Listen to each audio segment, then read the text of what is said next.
everyone. Thanks so much for joining my session today. My name is Kristina, and I am really excited to talk to you about something that I've actually struggled with a lot throughout my career, and that is keeping up with all of the news and the content in this industry that seems to change every single day. Like I said, my name is Kristina, and I'm a senior threat researcher with Lookout on our threat intelligence team. My job basically involves tracking and discovering campaigns tied to advanced persistent groups or APTs. Usually we kind of focus on those campaigns that are tied to nation state activity, and we track that activity and who might be targeted and the infrastructure tied to that activity, and I reverse malware as well. So a little tiny bit about me, if you're interested in what this job sounds like and some of the other roles that we're hiring for, as well as what life at Lookout is kind of like, you can pop over to our booth after this session, and we're going to be talking to a few of the ladies from Lookout about kind of like what a day in the life looks like, along with what roles we're hiring for and a chance to win some AirPods. So the first thing I want to start with talking about is a bit of a preface to this discussion that burnout in cybersecurity is actually a really huge issue. And why I'm talking about this whole idea of trying to keep up with cybersecurity content is because of this. Now, if you do a Google search for burnout plus cybersecurity, you will probably come up with, close to 50,000 different articles, many of which are published on a monthly basis, talking about the various reasons why people burn out when they join this industry. And a lot of those discussions tend to be really focused on specific areas within the industry, say things like on-call responsibilities or the stress associated with breaches. And I really want to talk about something today that's pretty universal throughout the entire industry and all of the different subsections of the industry. And that is this whole idea with trying to keep up with all of the content in the news in this industry that is constantly changing. And this is a quote from one of the articles I've mentioned that talks about burnout in cybersecurity and the top 10 reasons that professionals report burning out. And it's this idea of, trying to keep up with a constantly changing environment, new threats, tactics, technologies, new laws, regulations, all of that. And I know personally at times it has felt like I'm back in school. Actually, I'm still in school. So basically, I'm in school and I'm being assigned, 400 pages of reading per day. And I just never see the end of actually catching up with the content that I need to remember. And the other challenge with this industry, I feel, is that it can be really easy to be convinced that in order to succeed, you have to live, breathe cybersecurity content. We're kind of pummeled with these images of elite hackers that are wearing all black or hoodies or like head to toe leather and doing nothing but spending time in a dark room hacking stuff on mechanical keyboards. Now, there is nothing wrong with choosing that lifestyle. It is very cool. But I feel like this kind of this representation in media especially really sets unrealistic expectations for so many people about what it takes to succeed in this industry.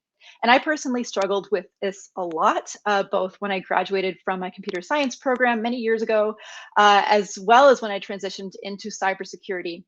And I feel like if you struggle with imposter syndrome, which I feel like so many of us have at some point in our careers, it's really easy to fall into this trap of submerging yourself in technology content just so that you feel more confident. I've personally found myself in a position where I felt like I needed to step into this identity of software engineer or security engineer first and foremost, above all else, just to feel confident about what I was able to contribute and who I was in this industry. And I sort of felt like maybe I was just a fraud if I had unrelated hobbies. And so what ended up happening is that I became just consumed by technology content, and I only let myself read nonfiction infosec books, and I watched a lot of documentaries that just had a technical slant. And my hobbies became, certifications and post-secondary education. And I didn't really let myself do anything else because I thought there's so much I don't know. There's so much I have to keep up with. I'm wasting my time if I'm not trying to learn as much as I possibly can. And while saying that out loud now sounds kind of bizarre, it's really not that uncommon in this industry. And a few years ago, I wrote a blog post about this and the fact that I was struggling with it. And I had so many people reach out from all different walks of life and different genders, messaging me and saying, I feel the exact same way. It's something I'm struggling with as well. But when you're trying to keep up with absolutely everything in an industry that is just so fluid, you kind of end up feeling like you never quite know enough, and that you can't really unplug. And this inevitably leads to burnout, regardless of how much you love your work and your career and the content that you're consuming. So the most important question I want you, or the most important thing I want you to take away from today, is that you can't know everything. Even if you have a photographic memory, there is just too much content out there for you to be able to consume at all. And I really want to focus on consuming and aggregating the content that is most relevant to you and the work that you do or your education. And that's really of interest to you, and getting that content in a way that's manageable and somewhat automated as well. So the thing that really helped me kind of stop this cycle of feeling overwhelmed and eventually burnt out is optimizing the content I was ingesting, and prioritizing what I cared about keeping up with. So I want you to ask yourself, what do you want to prioritize? What content is most relevant to your work, or to, if you're in school right now, or if you're trying to get into this area of the industry, what's most relevant to you and what are you most interested in? So think about that as we're kind of going through this talk today, because now I want to step into a case study of really what worked for me. And this is an example of how I simplified the process of trying to keep up with everything that was stressing me out. And your search queries, your interests are going to probably be different than mine, but hopefully some of these shortcuts will help distill a lot of the information you feel like you have to know into more manageable little bits. So, just kind of talking a little bit about my role.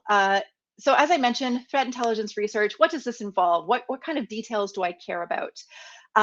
Mobile threat research is what I primarily focus on, tracking APT, or advanced persistent threat groups, typically tied to nation state actors, sometimes cyber criminal organizations. I reverse engineer malware and investigate APT related infrastructures. So things like looking at servers that might contain exfiltrated content.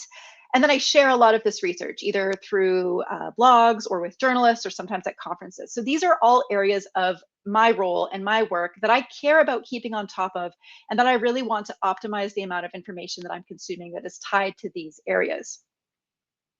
So when I sat down and I tried to figure out what I wanted my priorities to be in terms of the content that I was consuming, I thought, okay, so I'm a primarily mobile threat researcher. I care about mobile threats. That's pretty important. I care about APT groups and nation state actors. That's something that I want to keep up with. New threat actors that pop up, I want to know that they exist.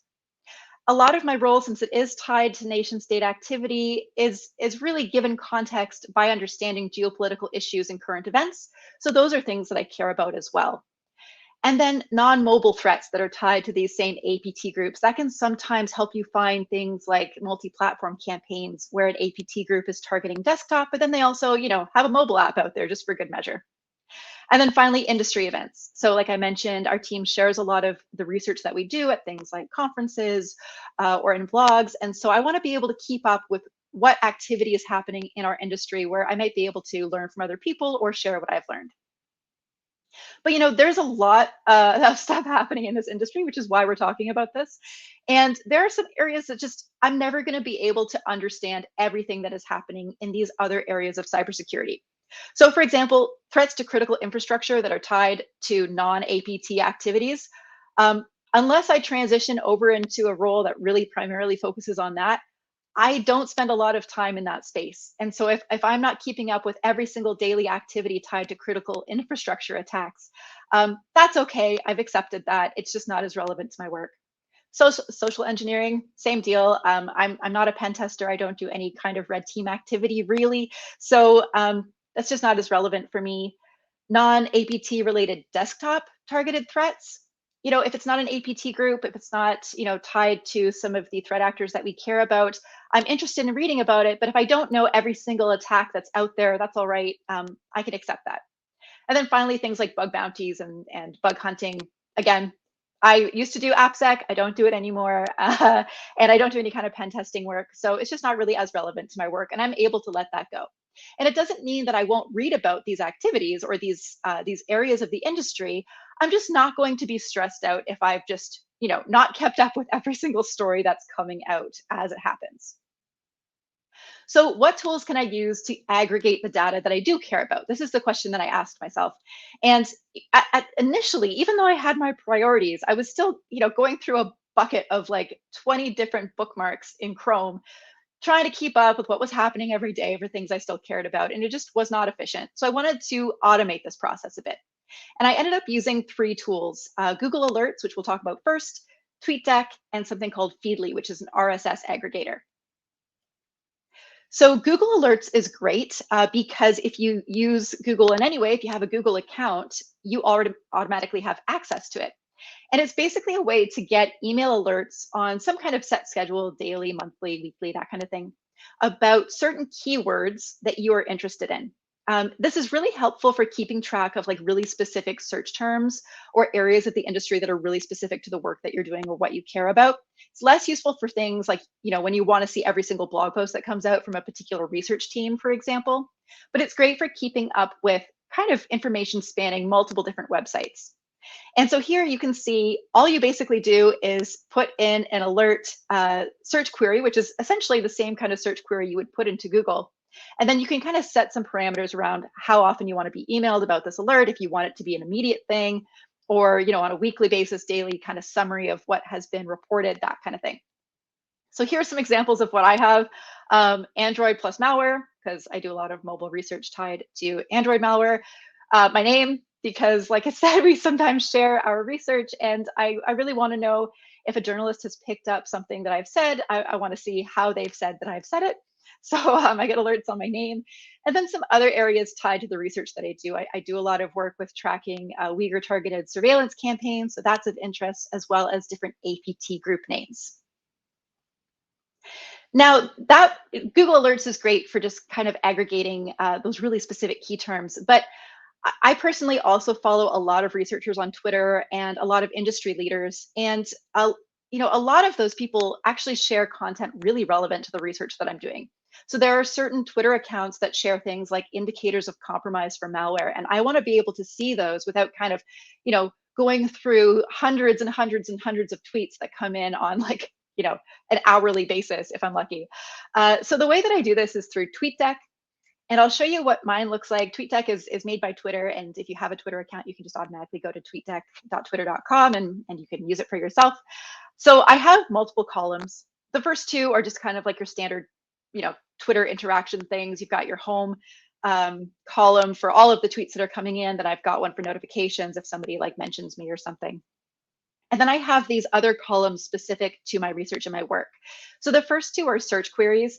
And these are basically anything, any tags that have been used in a particular tweet tied to, say, Android or APT. Those are the examples that we have here, or APT and malware.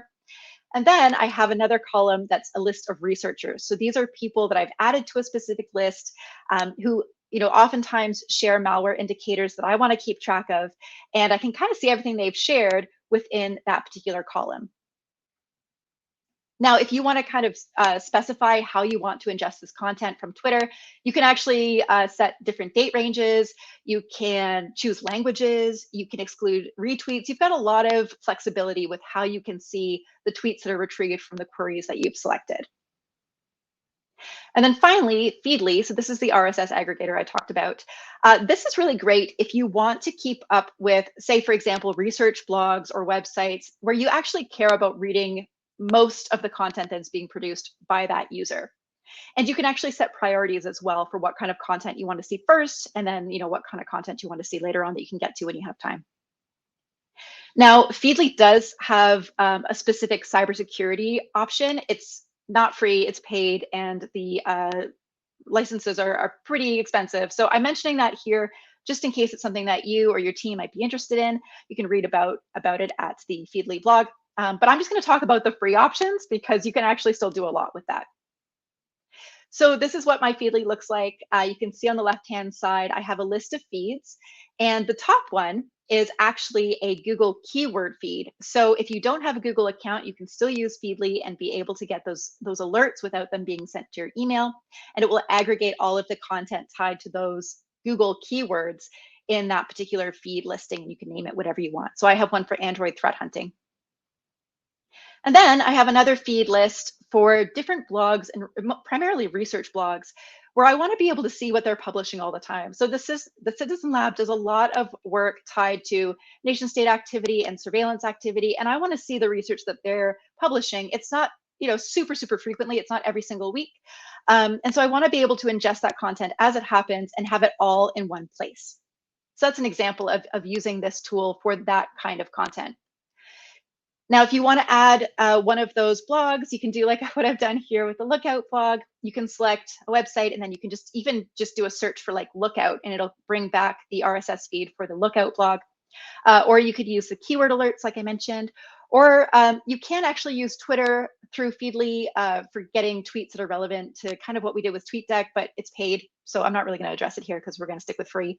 But you can also get content from Reddit, which is fantastic because there are a lot of great subreddits that are tied to cybersecurity that you can actually collect and will be displayed to you within Feedly. So this is a very quick overview of some ways that I've been able to kind of keep on top of the content that I care about with my work. Once again, I really want to reiterate that you can't possibly keep up with everything. I know it can feel stressful and overwhelming, so please try to remember that. Prioritizing is really, really important for your mental health and just for not getting burnt out with the amount of stuff you have to learn in this industry. And we want more people to join the cybersecurity industry, and we want the great people who are here to stay here. And I feel like the best way we can do that is prioritizing a good work-life balance and mental health. So that's all from me. Thank you so much for joining. If, like I said, you're interested in some of the work that I'm doing and what our team is doing, you can pop over to the Lookout booth and hear about our hiring opportunities and our day-to-day work, and maybe win some AirPods. So thanks so much for joining.